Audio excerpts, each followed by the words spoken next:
Assalamualaikum warahmatullahi wabarakatuh. Perkenalkan, kami dari kelompok 4. Di sini kami akan memaparkan tentang pengukuran tachymetry titik-titik detail di Fakultas Ilmu Pendidikan. Sebelumnya kami ucapkan terima kasih kepada dosen tanggung jawab Dr. Insinyur Dr. Andes Haji Iskandar Muda Purwamijaya, Magister Teknik, dan asisten dosen Ibu Alias Karhapsari AMD. Di sini ada anggota kelompoknya. Yang pertama saya sendiri, yaitu Ajit Fikriaji. Selanjutnya ada Adika Bintang Bahaduri. Selanjutnya ada Jafira Jopita Bayu Yudo. Selanjutnya ada Naila Ataya. Selanjutnya ada Ramadhani Nugroho, dan yang terakhir ada Muhammad Raka Abdurrahman. Untuk selanjutnya bab 1 akan dipaparkan oleh Adika Bintang Bahaduri. Baik, saya Adika Bintang Bahaduri akan menjelaskan tentang bab 1.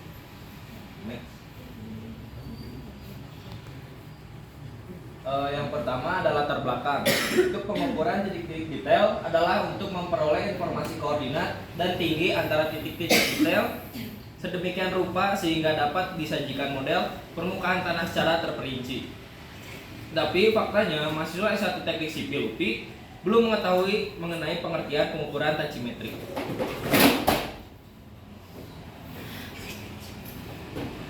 Selanjutnya, data yang diperoleh di tempat alat berdiri meliputi azimut magnetis, sudut vertikal inklinasi atau sudut miring, atau zenith, dan 3 alat. Pada alat dengan fasilitas total station, koordinat dan ketinggian tinggi titik detail dapat diperoleh langsung. Cara tachymetry adalah cara yang paling banyak digunakan, terutama untuk pemetaan daerah luas yang bentuknya tidak beraturan. Faktanya, mahasiswa teknik sipil masih belum memahami cara pengolahan data pengukuran tachymetry titik-titik detail. Nah, selanjutnya penggambaran pengukuran tachymetry detail dapat dilakukan dengan 2 metode, yaitu manual dan digital. Tapi faktanya mahasiswa S1 Teknik Sipil UPI masih belum mengetahui prosedur penggambaran tachymetry secara manual dan digital. Selanjutnya ada identifikasi masalah. Yang pertama, mahasiswa S1 Teknik Sipil UPI belum memahami mengenai tachymetry titik-titik detail. Yang kedua, mahasiswa S1 Teknik Sipil UPI belum memahami mengenai cara pengolahan data dalam pengukuran tachymetry titik-titik detail. Yang ketiga, mahasiswa S1 Teknik Sipil UPI belum memahami mengenai cara penggambaran manual dan digital pengukuran tachymetry titik-titik detail. Selanjutnya, perumusan masalah. Yang pertama, apa yang dimaksud dengan pengukuran tachymetry titik-titik detail? Yang kedua, bagaimana pengolahan data pada tachymetry titik-titik detail? Yang ketiga, bagaimana prosedur penggambaran manual dan digital tachymetry titik-titik detail? Selanjutnya ada tujuan. Tujuannya yang pertama, mahasiswa S1 Teknik Sipil UPI dapat mengetahui pengertian dari pengukuran tachymetry titik-titik detail. Yang kedua, mahasiswa S1 Teknik Sipil UPI dapat memahami prosedur pengolahan data tachymetry titik-titik detail. Yang ketiga, mahasiswa S1 Teknik Sipil UPI mampu menggambarkan data tachymetry secara manual dan digital. Sekian dari saya. Terima kasih kepada Adika Bintang Bahaduri. Selanjutnya bab 2 kajian pustaka akan dipaparkan oleh Naila. Selanjutnya adalah bab 2, yaitu kajian pustaka. Yang pertama yaitu pengukuran tachymetry. Metode studi yang disebut tachymetry di Eropa adalah cara yang cepat dan efisien dalam mengukur jarak yang cukup teliti untuk sifat datar trigonometri. Metode ini cukup dibentuk regu 2 atau 3 orang, sedangkan pada metode transit memerlukan 3-4 orang. Lalu ada pengukuran tachymetry untuk titik bidang horizontal. Selain benang silang tengah, diafragma transit atau theodolite untuk tachymetry juga mempunyai 2 benang horizontal. 2 horizontal tambahan yang ditempatkan sama jauh dari tengah. Interval antara benang-benang stadia itu pada kebanyakan instrumen memberikan perpotongan vertikal pada rambu yang dipasangkan sejauh 100 feet. Selanjutnya akan dilanjutkan oleh rekan saya. Baik, selanjutnya pengukuran tachymetry untuk titik-titik bidang miring. Kebanyakan pengukuran tachymetry adalah dengan garis bidik miring karena adanya keberagaman topografi. Tetapi perpotongan benang stadia dibaca pada rambu tegak, lurus, dan jarak miring dan direduksi menjadi jarak horizontal dan jarak vertikal.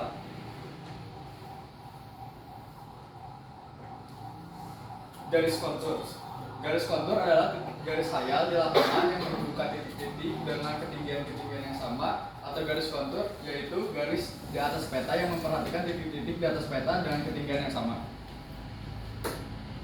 Penarikan garis kontur penarikan garis kontur berdasarkan perolehan posisi titik-titik tinggi atau spot height dari lapangan. Semakin banyak titik-titik tinggi, maka akan semakin mudah dan halus penarikan garis konturnya. Data yang harus dimiliki untuk melakukan interpolasi garis kontur adalah jarak antara dua titik tinggi di atas peta. Tinggi definitif kedua pada gambar 1. Hasil perhitungan interpolasi ini adalah posisi titik garis kontur yang melewati garis hubung antara dua titik tinggi. Berikut di bawah ini merupakan gambar pembentukan garis kontur. Interval kontur dan indeks kontur. Interval kontur adalah jarak tegak antara dua garis kontur yang berdekatan. Jadi juga merupakan jarak antara dua bidang mendatar yang berdekatan. Sedangkan indeks kontur adalah garis kontur yang penyajiannya ditonjolkan setiap kelipatan interval kontur tertentu, misalnya setiap 10 meter atau lainnya. Rumus untuk menentukan interval kontur pada suatu peta topografi. Yulianti 2016. Sifat garis kontur. Yang pertama, garis kontur saling melingkari satu sama lain dan tidak saling berpotongan. Kedua, pada daerah yang curam garis kontur lebih rapat dan pada daerah yang landai lebih jarang. Ketiga, garis kontur pada curah yang sempit membentuk huruf V yang menghadap ke bagian yang lebih rendah. Yang keempat, garis kontur pada suatu punggung bukit yang menjadikan sudut 90 derajat dan kemiringan maksimumnya akan membentuk huruf U menghadap bagian yang lebih tinggi. Yang kelima, garis kontur pada bukit atau cekungan membentuk garis-garis kontur yang menutup atau melingkar. Yang keenam, garis kontur harus menutup pada dirinya sendiri. Yang ketujuh, dua garis kontur yang mempunyai ketinggian sama tidak dapat dihubungkan dan melanjutkan menjadi satu garis kontur. Berikut di bawah ini merupakan gambar kerapatan garis kontur pada daerah curam dan daerah landai. Kemiringan tanah atau kontur gradien. Titik yang menggambarkan kontur gradien harus dipilih dalam pengukuran titik detail sehingga dapat dibuat interpolasi linear dalam penggambaran garis kontur di daerah pengukuran.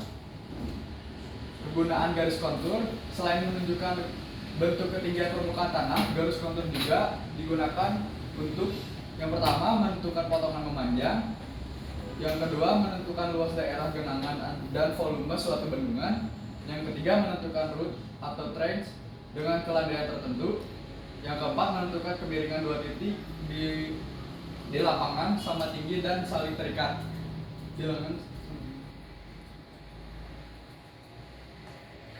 Interpolasi garis kontur, ada beberapa cara interpolasi garis kontur. Cara taksiran atau visual adalah titik dengan ketinggian yang sama secara visual interpolasi dan dipresentasikan langsung di antara titik-titik yang diketahui. Lalu cara hitungan atau numeris. Cara ini pada dasarnya juga menggunakan dua titik yang diketahui posisinya dan ketinggiannya. Hitungan interpolasinya dikerjakan secara numeris atau eksak. Selanjutnya dilanjutkan oleh rekan saya. Baik, terima kasih kepada Ramadhani sama Naila Ataya. Selanjutnya saya sendiri yang akan menjelaskan tentang bab 3. Untuk yang pertama ada lokasi praktikum. Lokasi praktikum ini bertempat di Fakultas Ilmu Pendidikan Universitas Pendidikan Indonesia. Selanjutnya ada waktu kegiatannya. Kegiatan praktikum ini dilaksanakan pada 16 November, pengolahan datanya pada 23 November, pengumpulan materinya di 28 November, selanjutnya penyusunan laporannya di tanggal 29 November. Untuk prosedur praktikumnya, yang pertama dirikan statif di atas BM utama, yang kedua pasang ITS di atas statif lalu setting, centering, dan leveling. Selanjutnya pasang prisma atau rambu ukur pada titik backside, lakukan setting. Yang keempat, ukur tinggi alat elektronik total station dan prisma. Yang kelima, nyalakan ITS buat project pengukuran baru. Yang keenam, klik F1 data collection input PRJ1 enter. Yang ketujuh, masuk ke menu OCC untuk input data berdiri alat klik F1, input nomor titik poin untuk titik BM input dengan nomor 1 strip 99 PT sama dengan 1. Input kolom ide dengan nama titik ide sama dengan BM ide. Selanjutnya input tinggi alat dengan satuan meter. Selanjutnya input HT sama dengan 1,52 meter. Selanjutnya enter. Yang ke-8 akan muncul koordinat X, Y, Z, klik nomor, kemudian klik Oknes F4, akan muncul tampilan OCC PT 1, kemudian klik NES F3. Yang ke-9 input koordinat X, Y, Z, titik berdiri alat, klik enter F4. 10 klik record F3, kemudian OK. Selanjutnya input data backside F2. Selanjutnya pada kolom BSA, input nomor titik poin untuk backside input dengan nomor 1 strip 99. Pada kolom P kode, input dengan nama titik BMDG. Pada kolom RHT, input tinggi titik dalam satuan meter. Selanjutnya input koordinat X dan Y titik backside NE garis miring AZ F3. Selanjutnya klik NEAS F3. Selanjutnya arahkan bidikan alat ke titik backside, tekan NEZ. Selanjutnya buat sketsa detail situasi. Selanjutnya letakkan rambu target pada titik detail. Selanjutnya arahkan alat ukur pada rambu ukur atau target. Input data target pada menu F3 atau SS. Selanjutnya pada kolom PT, input nomor titik detail untuk titik detail dimulai dari angka 100 sampai dengan 10.000. Selanjutnya pada kolom P code, input kode detail situasi, contoh objek bangunan, kode BGN. Selanjutnya RHT, input dengan tinggi target dalam satuan meter. Selanjutnya bidik ke arah target, pastikan bidikan tepat di pusat prisma pada alat ukuran ALL. Selanjutnya ukur dan input data di titik detail lain. Selanjutnya ada instrumen, alat dan bahan yang digunakan pada praktikum ini. Yang pertama ada electronic total station, yang kedua satu buah galon, yang ketiga 2 buah statik, yang keempat satu buah prisma, yang kelima meteran, yang keenam kuas dan cat, yang ketujuh formulir pengukuran, yang kedelapan payung, yang kesembilan bon peminjaman alat, dan yang terakhir adalah helm dan rompi. Selanjutnya ada kerangka berpikir, bisa dilihat kerangka berpikir yang telah kami lakukan dan diagram alir yang telah kami buat. Selanjutnya ada bab 4, hasil dan pembahasan akan dibahas oleh Jafira Jovita. Pada Jafira Jovita silahkan. Baik, terima kasih. Di sini saya akan menjelaskan bab 4, hasil dan pembahasannya. Kami melakukan pengukuran di Fakultas Ilmu Pendidikan FIP Universitas Pendidikan Indonesia dengan jumlah titik pengukurannya sebanyak 28 titik. Di sini saya akan menjelaskan sebelum kita mendapatkan hasil planimetris koordinat planimetris X, Y, Z, ada beberapa hal yang perlu kita input di alat ETS ini. Seperti yang telah rekan saya jelaskan, bahwa yang pertama itu kita membuat proyek pengukuran baru. Kemudian kita menginputkan data berupa data berdiri alatnya, yaitu nomor titik poin. Misalnya kalau BM yang pertama dia diberi BM nomor 1. Kemudian input kolom IDE-nya dengan nama BM, atau kalau misalnya dia benchmark, dia diberi BM, diberi IDE BM. Kemudian kalau misalnya dia sebuah titik ikat, diberi IDE TI. Kemudian jangan lupa untuk input tinggi alatnya juga dalam satuan meter. Selanjutnya kita input koordinat X, Y, dan Z-nya yang merupakan koordinat titik berdiri alatnya. Kita menggunakan GPS untuk menginputkan koordinatnya. Selanjutnya kita input data backside-nya. Di sini kita harus menginput nomor titik poin. Misalnya kalau backside nomor berapa gitu. Kemudian input picode-nya, misalnya backside nomor 1 diberi kode BS strip 1. Jangan lupa juga untuk menginput tinggi titiknya. Selanjutnya nomor 5, kita menginput koordinat X dan Y titik backside-nya. Kemudian dilakukan pembidikan. Nah, setelah diarahkan ke pembidikan, itu kita menginput beberapa kode lagi. Ada kode P-code sama kode nomor. Nah, ini selanjutnya. Ini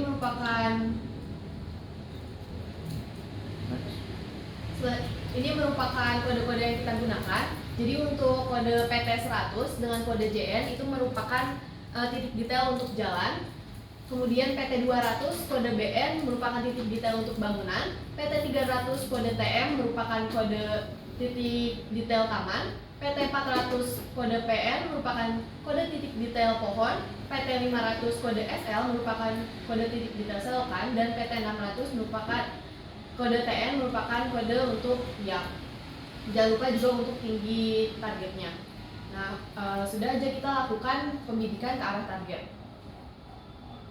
Didapatkan hasil sebagai berikut. Untuk contoh, di titik detail pertama ini kita mendapatkan koordinat X 786347,935, kemudian koordinat Y-nya 9240,896,828 dan koordinat Z-nya 939,022 yang merupakan benchmark. Dan ini kita menggunakan backside-nya backside 1. Ini kodenya ada di sebelah kanan. Dan selanjutnya kita mengukur titik detailnya dengan kode-kode yang sudah tadi kita tentukan. Untuk yang pertama itu ada kode jalan, jadi diberi kode 100. Kemudian untuk titik detail yang kedua, jalan yang kedua diberi 101 itu secara otomatis. Kemudian setelah jalan telah selesai, baru ke kode selanjutnya yaitu 300, itu tadi untuk taman. Kemudian setelah titik detail taman yang kedua yaitu 301 bertambah secara otomatis dan selanjutnya pun seperti itu. Dapat dilihat di tanda 3 hasil pengukuran tachimetri titik detail. Sekian dari saya, dilanjutkan oleh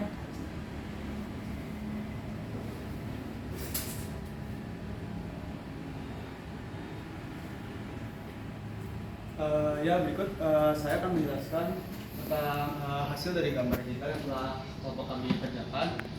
Jadi di sini merupakan hasil dari gambar kita yang telah dilakukan dengan menggunakan metode absolut, yaitu memasukkan koordinat-koordinat yang telah tersedia dari Golden Server. Di sini ada konturnya, kemudian ada juga titik-titik detail dan serta titik-titik ikatnya. Kemudian ada juga bangunan, jalan, vegetasi dan lain sebagainya. Untuk orientasi yang dipakai pada gambar kita ini menggunakan portrait dan juga skala sumbu X dan Y-nya itu menggunakan 1:1. Next. Nah, berikut merupakan gambar manual yang telah kelompok kami kerjakan. Memang gambarnya agak sedikit berbeda karena skala sumbu X dan Y yang digunakan pada gambar manual merupakan skala 2:3 untuk X dan Y-nya. Kemudian untuk cara memplotkan atau menggambar pada manual ini menggunakan metode interpolasi. Jadi titik-titik detail dan titik-titik yang telah ditemukan di lapangan dicari ketinggiannya, kemudian dihubungkan dengan garis-garis dan juga digunakan interval ketinggiannya. Oke, selanjutnya kita masuk pada topik kesimpulan. Top 5. Next. Untuk kesimpulannya pada praktikum kali ini, pengukuran titik-titik detail itu dengan menggunakan metode tachimetri merupakan metode yang cepat dan mudah digunakan. Data yang diperoleh itu merupakan data tachimetri yang terdiri dari pembacaan rambus, sudut horizontal, sudut vertikal, dan tinggi alat. Yang kedua, dengan data yang telah ada itu dari hasil pengukuran kita dapat melakukan pengolahan data. Jadi pengolahan data itu dapat menggunakan digital ataupun tabularis. Next. Setelah dilakukannya pengolahan data, kita juga melakukan penggambaran. Penggambaran juga ada dua metode, yaitu metode manual dan digital. Manual dapat dilakukan dengan cara menginterpolasi garis-garis kontur. Untuk digital, kita dapat menggunakan berbagai software seperti Golden Server dan Autodesk. Next. Untuk implikasinya, yaitu memberikan informasi mengenai pengukuran tachimetri, pengolahan data tachimetri, dan prosedur penggambaran manual dan digital tachimetri. Next. Kemudian ada rekomendasinya juga. Kelompok kami merekomendasikan kepada para pembaca untuk mencari referensi lainnya, terutama dalam prosedur pengukuran tachimetri, terus prosedur pengolahan data tachimetri, dan prosedur penggambaran manual dan digital tachimetri. Next. Berikut juga ada daftar pustaka untuk referensi dari laporan dan presentasi yang telah kelompok kami susun. Ya, mungkin sudah. Baik, terima kasih kepada rekan-rekan saya yang telah memaparkan materi yang tentang tachymetry. Sekian, mohon maaf apabila banyak kekurangan dan kesalahan dari kelompok kami. Terima kasih sebelumnya kepada dosen penanggung jawab dan asisten dosen penanggung jawab. Sekian, wassalamualaikum warahmatullahi wabarakatuh.